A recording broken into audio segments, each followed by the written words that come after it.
Israel और Iran के बीच में युद्ध छिड़ा हुआ है। 13 तारीख की बात है जब इसराइल ने ईरान के ऊपर 200 से ज़्यादा फाइटर जेट से 100 से ज़्यादा ठिकानों पर हमला किया।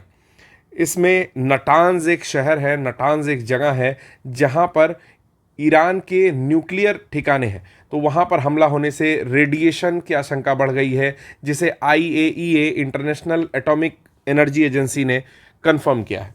आपको एक जानकारी और दे दूं कि ये सारे हमले जो इजराइल कर रहा है ईरान के ऊपर, ये किस ऑपरेशन के तहत हो रहा है, तो ये है राइजिंग लायन ऑपरेशन।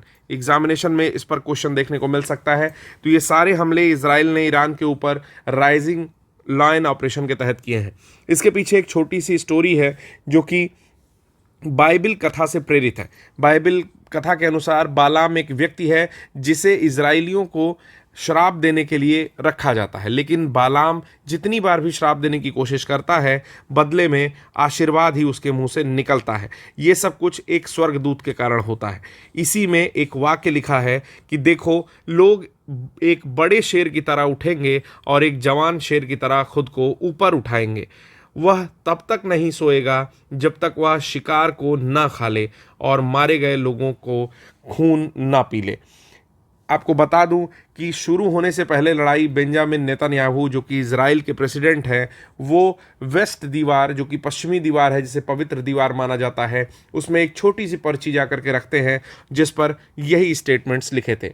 बदले में ईरान ने भी अपना ऑपरेशन स्टार्ट किया है और उसके ऑपरेशन का नाम है 2 Promise 3।